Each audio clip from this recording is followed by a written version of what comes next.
Welcome back and thank you for staying with us right here on Morning at NTV. We shall be linking back to Stephen Bid a little bit later on, but let's kickstart our first conversation of the day. The best performing districts were named on Tuesday as per the Advocates Coalition for Development and the Environment. Well, the National Performance Assessment Scorecard named the best and worst performing districts and chairperson of various local governments in the 2018 and 2019 financial year. The assessment was done by the Advocates Coalition on Development and Environment, Uganda, and they assessed 35 districts and the performance of 33 chairpersons, who included the female chairperson of Kanungu district. Well, I have the project manager of the Local Government Councils Scorecard initiative, that is Mr. Jonas Mbabazi Musinga. He's also a research fellow with the Advocates Coalition for Development and Environment. Many thanks for joining us on Morning at NTV. Thank you. Good morning, for Albo. having me this morning. So tell me, since 2009, when you started this exercise, what milestones have you achieved? As far as local governments are concerned? As far as local governments are concerned, we have so far carried out 8 assessments. And these assessments started with 10 districts. And as of now, we are in 35 districts in the entire country. And these districts are distributed geographically across the entire country. And as a result of these assessments, we've been able to see improvements in the performance of local leaders. We see improvements in the performance of councils. We see improvements in the performance of speakers of council. We see improvements in the performance of individual councillors. And also, we've been able to bring the communities to speed to understand what they should expect from these leaders. We have seen some leaders being elected back into their leadership positions as a result of these assessments. But we have also been able to see leaders being voted out of office as a result of these assessments. In addition to that, as a result of our research, we've also been able to attract government through our proposals to be able to look into issues that affect local governments. For instance, on issues of local government financing, we've been able to do research on financing of these local governments, and also make proposals on how best the ministries, departments, and agencies can be able to assist and improve the financing of local governments. And recently we saw the Ministry of Finance directing the different ministries, agencies, and departments to devolve certain funds to local governments, specifically meant for the mandates of local governments. Throughout this project as well, we've been able to see a number of changes, because as a project we've been making proposals in terms of amendments within the law. And as we talk now, we also made proposals in the amendment of the Local Government Act. The Act is undergoing amendment right now. And the minister and the ministry that is in charge of local governments has been able to look into these proposals, and some of them are being considered into the current local government amendments bill. Well, let's take a look at the best performers. Kabarole's Richard Rabuhinga was named the best performing district chairperson with 96%. He improved with points of 6%. The last assessment he had 90. Yes. This man did perform very well. He wasn't the only one, but what triggered this improvement? What triggered this development in these respective districts that performed well? Well, we also need to understand what parameters we consider in this assessment. That is the next question. Let's first focus on the best performers and the worst performers and why they performed that way. And then we'll talk about that issue. Yes. As you look at the best performer, for instance, Honorable Richard Rabuhinga, the district chairperson of Kabarole, there are a number of things that he does differently from the rest of his colleagues. Expound.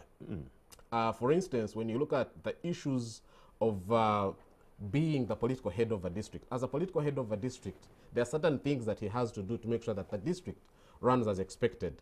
And he provides commendable political leadership within his district. And you find that his district is united. He monitors the performance of the technical teams. He makes sure that he regularly attends council. He conducts monitoring, regularly monitoring of service delivery within the entire district, prepares reports, and he's able to have an interface with the technical teams at the district level to make sure that some of the issues that have been identified are actually addressed. And that one makes him stand out from the rest of his colleagues at that level. And Bududa was rated the worst performing district with only 25%. Why were they performing so badly? And other districts like Tororo? Like I said, this performance is based on the things that... We'll talk about the basis. Yeah. We are going to talk about the basis. Yeah, Let's first talk about why they performed badly. And the reason that Bududa performed badly is because when you get into a district, the first thing that you're supposed to see is how the documentation of how the district conducts its business. But in an instance where you're not able to see a council that is able to sit 6 mandatory meetings, to have 6 mandatory meetings, if you're not able to see a council conducting monitoring of service delivery, if you're not able to see a council and a chairperson that is able to reach out and provide accountability to citizens, then the performance definitely ends up being that bad. So now, the question you've been eager for. What was the basis of the ranking? Our ranking is based on the statutory roles and responsibilities of the leaders that we assess, the councils that we assess, the speakers that we assess. And we look at, first of all, the legislative function of councils. How are councils able to talk about issues that affect their communities within their councils? How are these councils able to make bylaws? Are they able to make policy proposals? Are these councils able to give accountability, both downward and upward accountability to citizens? Are these councils and leaders reaching out to their voters? Are they providing services? If services are not as expected, are they conducting regular monitoring and bringing feedback to council, making discussions on that kind of feedback, and also addressing the challenges that they identify? Those are the sum of the indicators or parameters that we consider in the performance of these leaders. And these are provided for within the Local Government Act. And I did look at the number of district chairpersons who performed well and those who performed badly, and I was astounded at the low number of women representation at the local government level. Why are there more men than women taking up positions at the local government level? The gender lens at the local government level is kind of complicated. Explain. Our results show that it is more difficult to have women leaders at that level. Women find it difficult to be elected to the top positions at the level, and that is what the findings are telling us. And this has many other things that explain it. There are issues of attitudes towards women. There are issues of double responsibilities of women. There are issues of capability of women in terms of finances and resources, among others. And these constrain the active participation of women at that level. Yeah. Mr. Majezi, the local government minister, did advise the Advocates Coalition for Development and Environment to actually increase this assessment from 35 districts to cover the entire country. Do you have the capability to carry out such an assessment countrywide? Well, in regard to that, I would love, first of all, to thank our funders, that is Democratic Governance Facility and Hewlett Foundation, for the support that have given us to be able to cover 35 districts. At the moment, the reason we are in only 35 districts is because we have limitations in terms of resources. ACODE is a civil society organization. It is a think tank. It does not at the moment have the capacity to expand to 130 plus districts. And because of that resource constraint, at the moment we cannot be able to cover that. But with more willingness of government to cooperate with us and picking interest in what we are doing, probably it is possible that we can be able to expand this to cover the entire country. And we are open to discussions with the ministry to see to it that the coverage of the scorecard can be rolled out. Are we talking about municipalities, sub-counties, and town councils? Will those also be covered? Because Majezi was adamant on that one, saying that not only districts, even the sub-counties, the town councils, the lower level. What do you think? In our next deal of assessment, we are looking at including all the municipalities within the district where we are currently operating, and we're looking at a minimum of 20 municipalities altogether. So moving forward, we are likely to have an increment in terms of coverage to be able to also include the municipalities. Yeah. Now let's talk about the Local Government Councils Scorecard Initiative report that was launched on Tuesday. Now, what recommendations were made at that launch, and how are you planning to implement those recommendations? For those that were able to watch the proceedings of the launch, the Director for Local Government Inspection, Minister of Local Government, the Permanent Secretary, Minister of Local Government, and the Minister of Local Government were very positive about the recommendations that we made. And they were open to discussions, and they actually gave us a task to be able to package these recommendations and have a discussion with them on how best they can be able to take these on. And the Minister committed that they will look into these recommendations and look at those that are palatable to them or acceptable to them and take them on. Among the recommendations that we made were issues of local government financing. Our findings demonstrate that there is very limited financing for local government functions, and because of this, we are also borrowing from the study that we did previously. We recommend that ministries, agencies, and departments that are holding money for functions that are devolved within the law to be in local government should be able to release these funds to these local governments. And when that is done, we anticipate that there will be at least more funds at the disposal of these local governments. Secondly, we are recommending that the Ministry of Local Government should prioritize strengthening local government systems.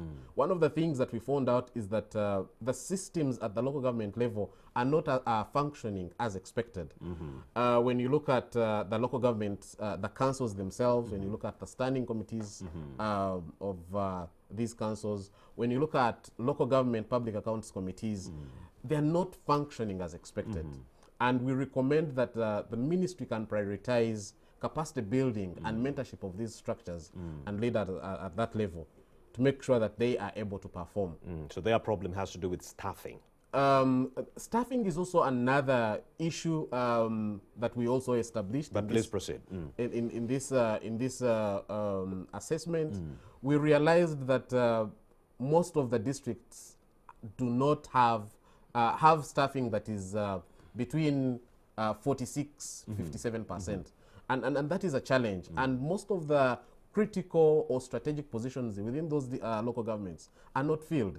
Majority of the people that we see in these local governments as staff are either support staff or administrative staff who do not play a key or strategic role in these institutions.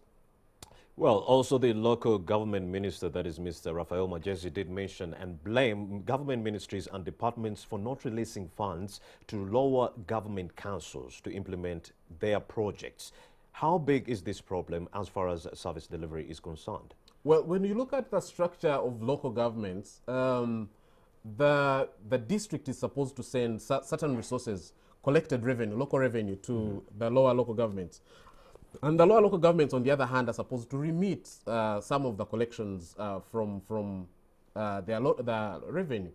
But we see, because of the poor relations between the higher local governments and the lower local governments, some of the resources are not being released in a timely manner. So we see compliance issues at that point in the governance of these local governments. So we think that by improving the relations between these entities, the higher local governments and the lower local governments, there is likely to be an improvement on how these local governments relate with each other, how they deliver services to each other, and how they actually monitor the delivery of services. Yeah. But then that's the issue of government ministries not releasing funds to these entities to expedite government projects. But there's another issue, Mr. Jonas. Some districts are getting the funds, but at the end of the financial year, they are taking the funds back to the Treasury. What is causing that? And there are a number of issues. For those that will have an opportunity to look at a detailed report, one of the things that we talk about is the issue of release of funds, timely release of funds from the central government to the local governments. And we have seen an improvement over time on the efficiency with which the Ministry of Finance is releasing funds to the local governments. But in an event that the funds are released late to the local governments, for instance, towards the close of the quarter, then the local governments are not able to absorb and spend these resources. And at the end of the reporting period, the monies are supposed to be returned to the center. The unspent monies are supposed to be returned to the center. And that is one of the challenges. The second challenge is that there are also challenges relating to contract management at the local government level, where the resources are available and the local governments are not able to do procurements in a timely manner. So the resources that are not spent within that reporting period are then expected to be remitted back to the center. So those are some of the challenges. And there are also issues related to recruitment. Some local governments have a wage bill and they have the resources available, but they're not able to recruit staff in time. And as a result, at the end of the financial year, the money that they are supposed to have used to pay the recruited staff is sent back to the center. And those are some of the challenges that we think that government can be able to fix by helping these local governments improve. Well, Majesty still contends that these local governments are given the money in a timely manner, some of them, but still they take the money back to the treasury. We would like to know what causes that in the first place. If you received money in a timely manner, but you were not able to use it and you took it back to the treasury. When you look at the local governments, for instance, like the issue of recruitment, when you have the money for the wage bill, but you find that the local governments are not able to recruit. There are those local governments that are not able to attract staff that they want. For instance, many local governments have not been able to attract medical staff, and they do advertise. The district service commissions do advertise, and people do not respond. So when they have no staff responding to these adverts, then they are not able to recruit. And at the end of the reporting period, this money has to go back.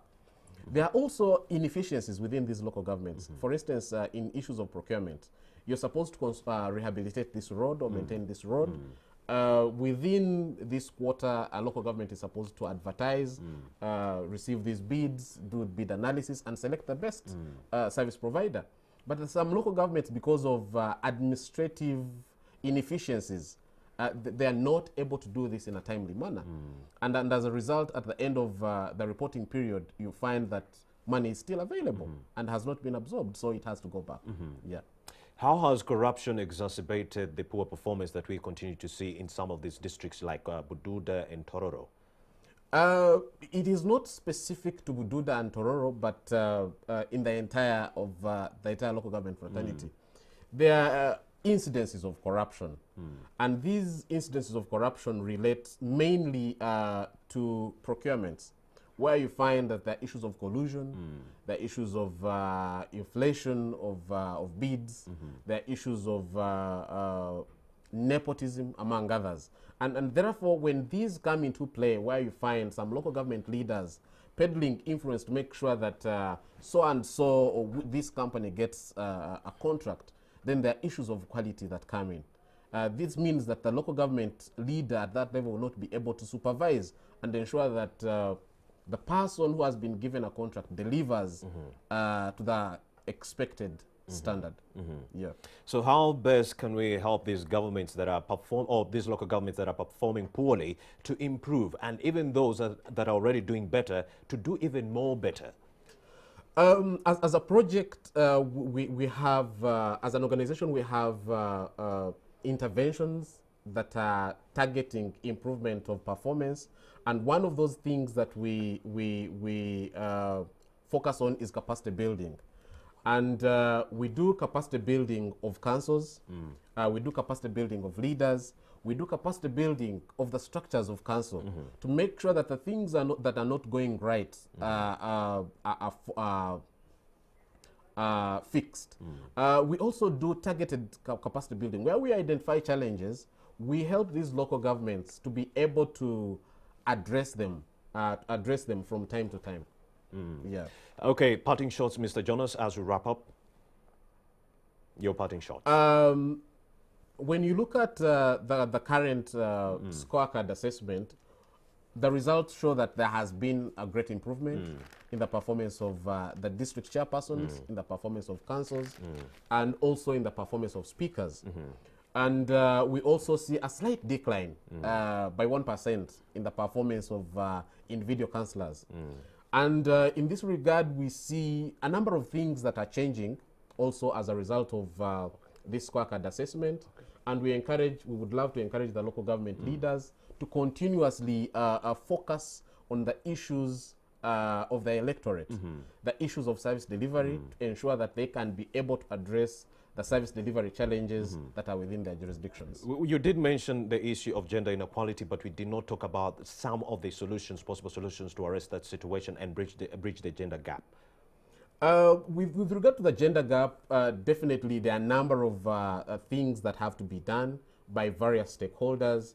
We need to support women to be able to participate, actively participate in politics at various levels. Okay. And it's nice that the Local Government Act now that is being amended is proposing an increment in the number of women in the councils at the local. That is amazing. Jonas Mbabazi, that is Musinga. He's a research fellow and the project manager of the Local Government Councils Scorecard initiative right there. He was so kind to come here on the show to help us expound on some of the issues that were reached on Tuesday during that meeting.